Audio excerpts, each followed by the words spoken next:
ಕಳೆದ 6 ತಿಂಗಳಲ್ಲಿ ಅಂದರೆ ಜನವರಿಯಿಂದ ಇದುವರೆಗೆ ನೋಡಿದರೆ 2471 ಡಾಗ್ ಬೈಟ್ ಆಗಿದೆ. ಮತ್ತು ಡೆತ್ಸ್ ಇದು ಇಲ್ಲಿಯವರೆಗೆ 6 ಡೆತ್ಸ್ ಆಗಿದೆ. ಜನವರಿಯಲ್ಲಿ 335 ಡಾಗ್ ಬೈಟ್ ಕೇಸ್, ಫೆಬ್ರವರಿಯಲ್ಲಿ 292, ಮತ್ತು ಮಾರ್ಚಲ್ಲಿ 397, ಏಪ್ರಿಲಲ್ಲಿ 335, ಮತ್ತು ಮೇಯಲ್ಲಿ 376, ಮತ್ತು ಜೂನಲ್ಲಿ 319, ಜುಲೈಯಲ್ಲಿ 417 ಕೇಸಸ್ ಡಾಗ್ ಬೈಟ್ ಆಗಿದೆ.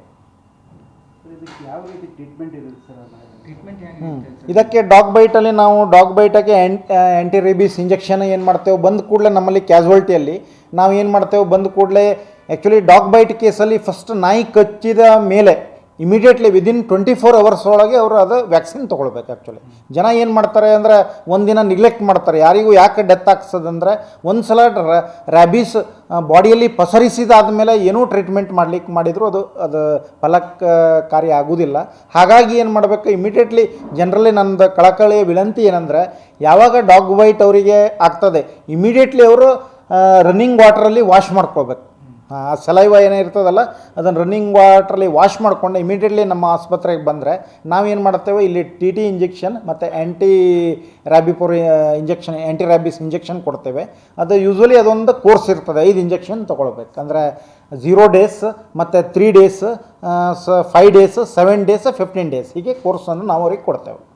ಈಗ ಹೊರಗಡೆ ಅದೇ ಅವರು ಹೋದರೆ ಪ್ರೈವೇಟ್ ಹಾಸ್ಪಿಟಲಿಗೆ ಹೋದರೆ ಅದರದ್ದು ಇಂಜೆಕ್ಷನ್ ಕಾಸ್ಟ್ 450 ರೂಪಾಯಿವರೆಗೆ ಆಗ್ತದೆ. ಮತ್ತು ಡಾಕ್ಟ್ರದ್ದು ಚಾರ್ಜ್, ಕನ್ಸಲ್ಟೇಷನ್ ಚಾರ್ಜ್ ಎಲ್ಲ ಒಟ್ಟಾಗಿ ಅವರಿಗೆ ಒಂದು 500-600 ರೂಪೀಸ್ ಆಗ್ತದೆ. ಹಾಗಾಗಿ ಅವರು ನಮ್ಮಲ್ಲಿ ಕ್ಯಾಸುವಲ್ಟಿಯಲ್ಲಿ ಅವರು ಬಂದರೆ ಇಮಿಡಿಯೇಟ್ಲಿ ಅವರದ್ದಲ್ಲಿ ಅವರಿಗೆ APL ಕಾರ್ಡ್ ಇದ್ದರೆ ಅವರಿಗೆ 100 ರೂಪೀಸ್ ನಾವು ಚಾರ್ಜ್ ಮಾಡ್ತೇವೆ ಒಂದು ಇದಕ್ಕೆ. ಮತ್ತು BPL ಕಾರ್ಡ್ ಇದ್ದರೆ ಟೋಟಲಿ ಫ್ರೀ. ನಾವು ಕ್ಯಾಸುವಲ್ಟಿಯಲ್ಲಿ ಬಂದು ಕ್ಯಾಸುವಲ್ಟಿ ಕೌಂಟರ್ದಲ್ಲಿ ಅವರ ರಿಜಿಸ್ಟ್ರೇಷನ್ ಮಾಡಿದರೆ 10 ರೂಪಾಯಿ 10 ರೂಪೀಸ್ ಕೊಟ್ಟು ರಿಜಿಸ್ಟ್ರೇಷನ್ ಮಾಡಿದರೆ ಇಮಿಡಿಯೇಟ್ಲಿ ನಾವು ಕ್ಯಾಸುವಲ್ಟಿಯಲ್ಲಿ ಆ್ಯಂಟಿ ರ್ಯಾಬಿಸ್ ಇಂಜೆಕ್ಷನ್ ಕೊಟ್ಟು ಅವರಿಗೊಂದು ಕಾರ್ಡ್ ಮಾಡ್ತೇವೆ. ಆ ಕಾರ್ಡಲ್ಲಿ ಅವರು ನಾವು ಇದು ನೋಂದಣಿ ಮಾಡ್ತೇವೆ, ಯಾವ್ಯಾವ ದಿನ ಅವ್ರು ಬರಬೇಕಂತೇಳಿ ನಾವು ಅದರಲ್ಲಿ ಬರಿತೇವೆ. ಆ ಪ್ರಕಾರ ಅವ್ರು ಬಂದು ನಮ್ಮಲ್ಲಿ ಅದು ಕೋರ್ಸ್ ಮಾಡ್ಕೊಂಡು ಹೋದರೆ ಏನೂ ಪ್ರಾಬ್ಲಮ್ ಆಗೋದಿಲ್ಲ. ಜನ ನಿರ್ಲಕ್ಷ್ಯ ಮಾಡಬಾರ್ದು. ಜನ ನಿರ್ಲಕ್ಷ್ಯ ಮಾಡ್ತಾರೆ. ಏನಾಗ್ತಿದೆ ಅಂದರೆ ನಮ್ಮಲ್ಲಿ ಯಾವಾಗ ಅದಕ್ಕೆ ಉಲ್ಬಣ ಆದಮೇಲೆ ಬರ್ತಾರೆ. ಈಗ ಏನು ಮಾಡ್ತಾರೆ, ಅದಕ್ಕೇನು ಇರುವುದಿಲ್ಲ, ಅದರ ನಾಯಿ ಚೆನ್ನಾಗಿದೆ, ನಾವು ಅದಕ್ಕೇನು ಇಂಜೆಕ್ಷನ್ ತೊಗೊಳ್ಳೋದು ಜರೂರತ್ತಿಲ್ಲ ಅಂಥೇಳಿ ಅವರು ನೆಗ್ಲೆಕ್ಟ್ ಮಾಡ್ತಾರೆ.